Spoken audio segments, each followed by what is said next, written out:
Hello to all our viewers, and thank you for joining us on this series where we interview various different specialities in the field of internal medicine.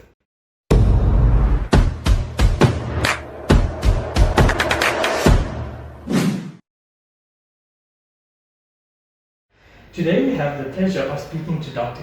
Karlsson, who is a gastroenterologist and the Director of the Endoscopy Unit at Wits Medical Center. Welcome, Dr. Karlsson, and thank you for speaking to us. Pleasure. So we're going to start off with a very easy question.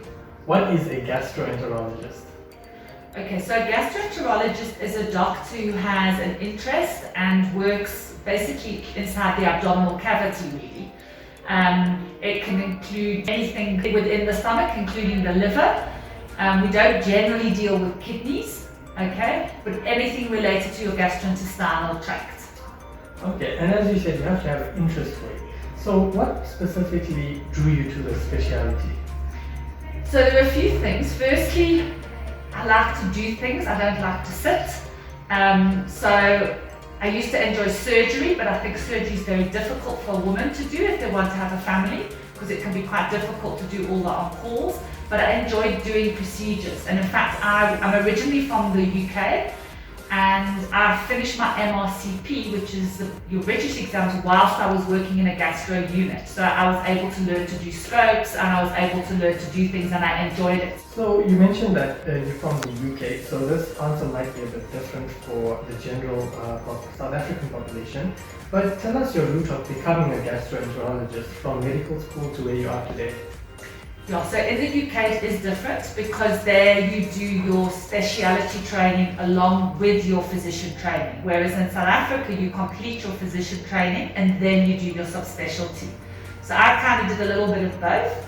So I did 3 years in the UK as a registrar in gastro, where you do general medicine and gastro. I then moved to South Africa and I had to do my MRCP. So I was on the Wits registrar circuit as a physician. I got my FCP in South Africa, and then I moved into the gastro unit and did my subspecialty training there. What does a typical day in the life look like for you, and how would it differ from when specializing versus after qualifying? Okay, so I think when you specialize, most of your specialization is usually done within the state sector, although we do have fellows, in fact, who rotate through this hospital.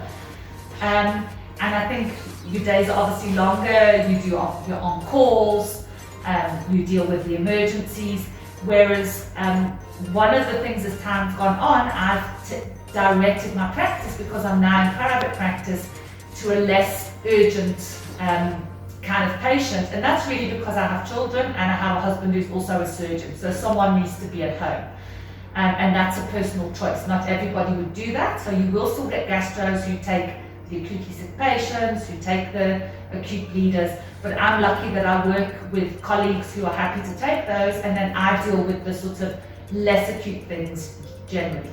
Okay, and that kind of leads into the next question, which was going to be, does the speciality allow for a good work-life balance? And as you said, it would depend what responsibility you take on. So it can, if you're able to sort of carve out your practice as you want. It's not always possible. If you're working in a hospital and you're the only gastro, you don't have a choice. So I'm very lucky here that I've got very good colleagues around me, and that we're able to work together. And they will help me at times when I'm busy, and then we have a bit of a trade-off. So if they're busy and they need scopes doing and they can't manage to get to them, I will make a plan during my day to assist them. So we kind of help each other out.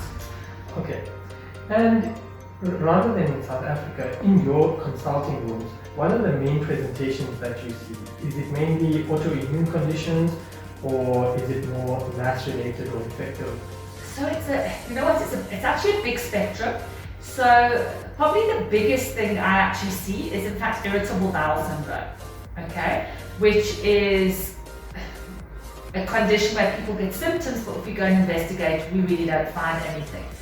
But the challenge with it is we also see patients with inflammatory bowel disease, and they can present in almost exactly the same way. We can see patients with ulcers, we can see patients with gallbladder disease, we can see patients with liver disease. So there isn't really a typical day, because you don't know what's going to walk through your door. but you need to kind of work through the history, the examination, and decide what route you're going to do with investigations on those patients. And then we also do just see some patients who come for screening, because as you all know, colorectal cancer screening is very important, and a lot of patients are aware of that, and they will come wanting to discuss their screening options.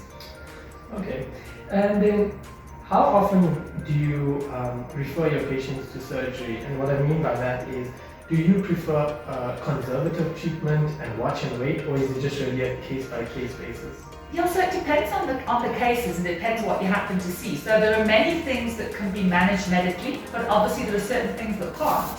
So if, for example, I do a scope and I found a colorectal cancer, I'm going to refer it on to a surgeon, because clearly they're going to need surgery.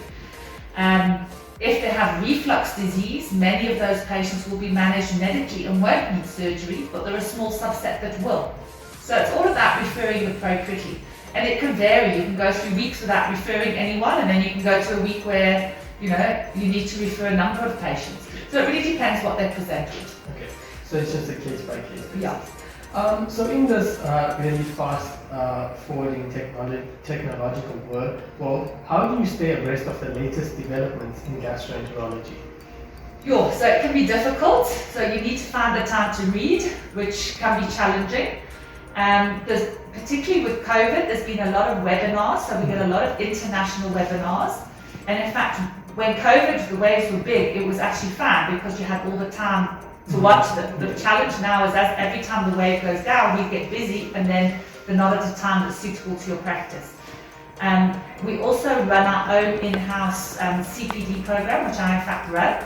So every 2 weeks we have meetings where we either, the fellows will present a topic or we discuss difficult patients. So we try to keep abreast of things like that. And then in the past we had intermittently attended international congresses, as well as our local congress. Last year there were online, so there were webinars, which it's nice, but it's not quite as nice. It's not quite the same because you don't have the discussion between the sessions with somebody. You're just literally sitting in your office watching your screen for hour after hour, and it can be quite exhausting. But you can still pick up a lot of information, so it's very helpful in keeping up to date. Okay, great.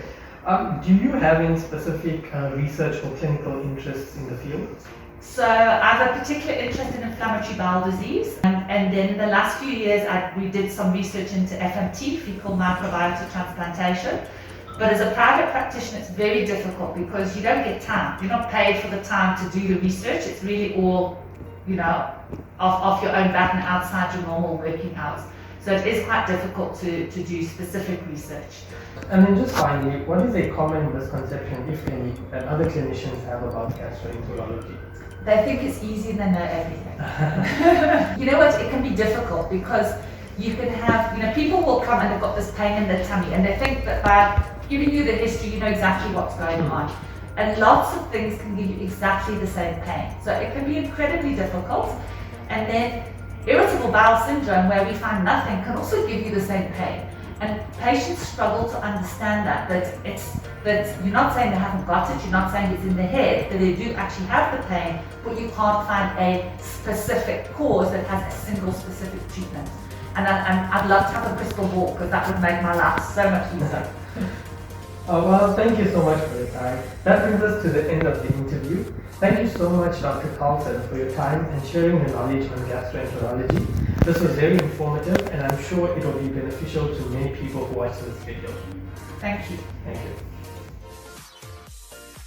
Did you know that your heart beats around 100,000 times per day? That's equivalent to roughly 7,500 liters of blood. That's today's quick medical fact. I hope you enjoyed it and I hope that you enjoyed the video.